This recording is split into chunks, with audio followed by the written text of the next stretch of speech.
Hello friends, welcome back to my channel life of Lisa. आज के video उन couple के लिए बहुत ही इम्पॉर्टेंट है जो अभी बेबी प्लानिंग स्टार्ट कर रहे हो। तो मुझे बहुत सारे सवाल आते हैं कि मैम दिन में कितनी बार सेक्स करना चाहिए ताकि जल्द से जल्द प्रेगनेंसी रिपोर्ट पॉजिटिव आ सके।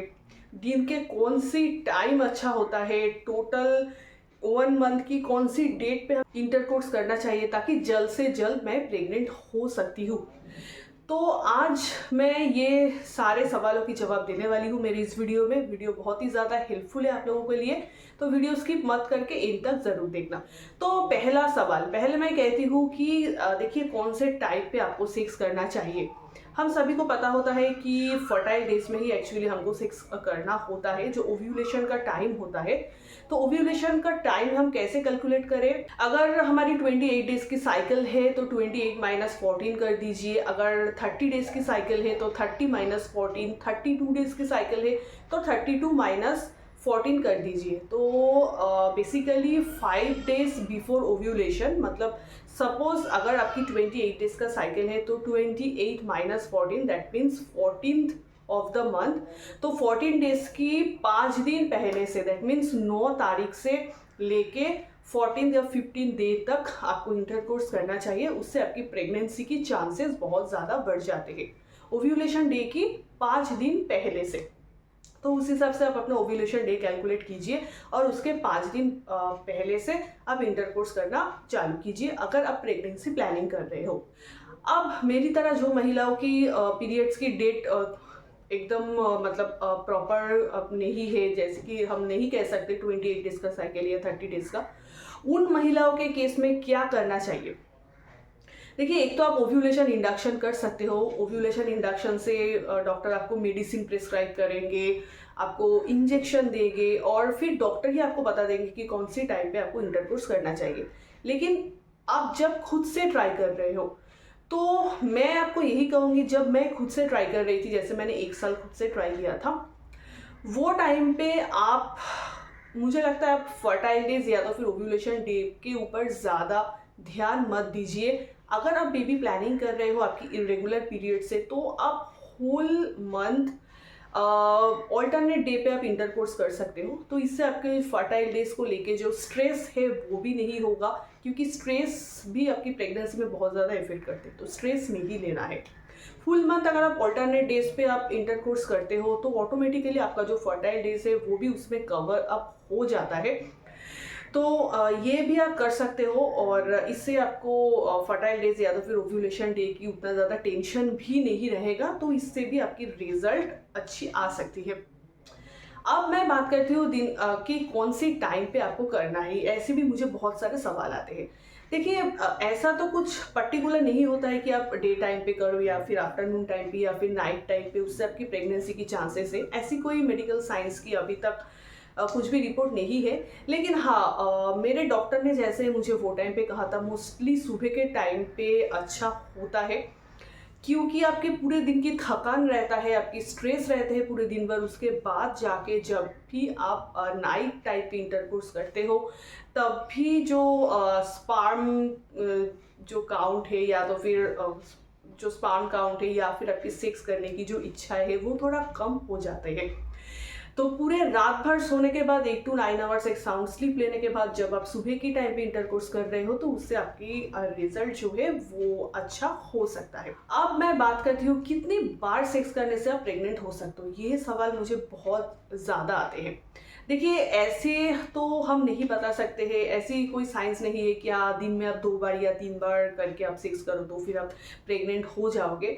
मेनली बेसिकली आपको ओव्यूलेशन के टाइम पे ही आपको इंटरकोर्स करना है। अगर आप में और कोई भी प्रॉब्लम नहीं है, कोई भी ब्लॉकेज वगैरह या फिर सिस्ट वगैरह का प्रॉब्लम नहीं है और आपके हस्बैंड की जो स्पर्म क्वालिटी है वो भी अगर प्रॉपर है, उनमें भी कोई प्रॉब्लम नहीं है, तो फिर ओव्यूलेशन डे के टाइम पे आप अगर एक बार भी सेक्स करो तो भी आप प्रेग्नेंट हो सकते हो। तो इसमें ऐसी टेंशन लेने की जैसी कोई बात नहीं है कि हाँ मैं प्रेगनेंसी प्लानिंग कर रही हूँ तो मुझे दिन में 2 बार या तो फिर 3 बार ऐसे करके मुझे सेक्स करना चाहिए।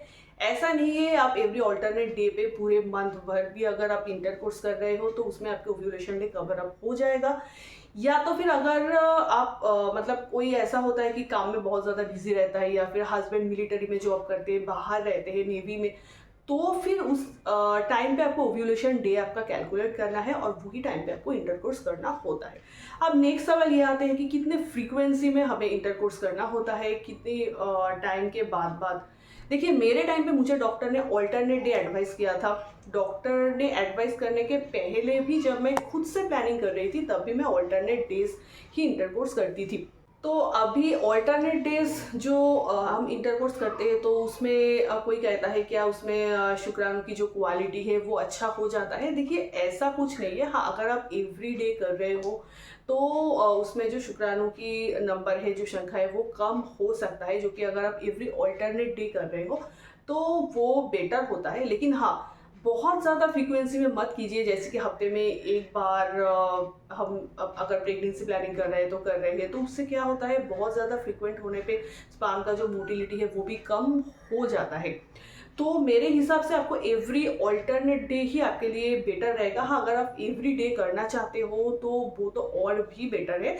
एवरी डे अगर आप 1 या 2 बार इंटरकोर्स कर रहे हो तो उसमें कोई दिक्कत नहीं है। अगर वो आपको ज़्यादा पसंद नहीं है तो फिर आप एवरी ऑल्टरनेट डे भी इंटरकोर्स कर सकते हो अगर आप प्रेगनेंसी प्लानिंग कर रहे हो। इसके साथ साथ कुछ कुछ टिप्स मैं आपको दे देती हूँ, जैसे कि जब भी आप सेक्स कर रहे हो आफ्टर इंटरकोर्स, आप थोड़े टाइम के लिए पैर को ऊपर करके आप मैक्सिमम 10 से 15 मिनट तक आप सोए रहिए। उससे जो लिक्विड है वो बाहर निकलने के चांसेस उतना ज़्यादा नहीं होता है। ये मेरे डॉक्टर ने मुझे सजेस्ट किया था वो टाइम पे। मैं मैक्सिमम 15 से 20 मिनट तक लेटे रहती थी। कोई कोई पीठ के नीचे वो तकिया भी रख देते हैं, मैंने वो कभी ट्राई नहीं किया है। मैं नॉर्मली पैर ऊपर करके ही सोई रहती थी। इसके अलावा भी आप ड्यूरिंग सेक्स जो लुब्रिकेंट वगैरह होता है, मैं आपको यही कहूँगी आप लुब्रिकेंट यूज़ मत कीजिए। उससे जो स्पर्म क्वालिटी है वो ख़राब हो जाता है, वो स्पर्म को किल कर देते हैं। तो जितना हो सके आप नेचुरली इंटरकोर्स करने की कोशिश कीजिए। हाँ, हम लोग जो मोस्टली पॉर्न टाइप की मूवी में देखते हैं कि 30 मिनट्स, 35 मिनट्स, 40 मिनट्स तक हमें सेक्स करना है, तो वो देख के हमें ऐसा लगता है कि वही शायद नॉर्मल है। जी नहीं, ऐसा कोई नॉर्मल नहीं है। बेसिकली ये फोर प्ले वगैरह मोस्टली एंटरटेनमेंट के लिए दिखाया जाता है। आप करना चाहते हो तो कर सकते हो, लेकिन मेनली 5 से 10 मिनट ही इनफ होता है। वो टाइम पे ही आप अगर इंटरकोर्स कर रहे हो तो उसी से आपकी प्रेगनेंसी रुक सकती है। उसके लिए आपको कोई मूवी वगैरह ये सब देख के आपको 40-45 मिनट्स तक ही आपको इंटरकोर्स को खींचना है, वैसा इसका कोई साइंटिफिक रीज़न नहीं है। तो फ्रेंड्स, मेरे आज के वीडियो में मैंने आपके सारे सवालों के जवाब दिया। कौन सी टाइम पे करना चाहिए, कितनी बार करना चाहिए, क्या एक बार में ही प्रेगनेंसी रुक सकता है, और करने के टाइम पे क्या क्या कौन सी बातों का हमें ध्यान देना चाहिए। आई होप आप लोगों के जो सारे सवाल आप लोगों के मन में थे वो सारे डाउट क्लियर हो गया होगा आपकी ये वीडियो देख के। इसके बाद भी अगर कोई भी डाउट है तो आप मुझे कमेंट करके ज़रूर पूछ सकते हैं। मैं जल्द से जल्द कोशिश करूँगी आपके सारे कमेंट्स के जवाब देने के। तो वीडियो अच्छा लगे तो लाइक कर देना, चैनल को सब्सक्राइब कर देना। मिलते हैं नेक्स्ट वीडियो पे और एक इन्फॉर्मेटिव ब्लॉग के साथ। तब तक के लिए बाय बाय।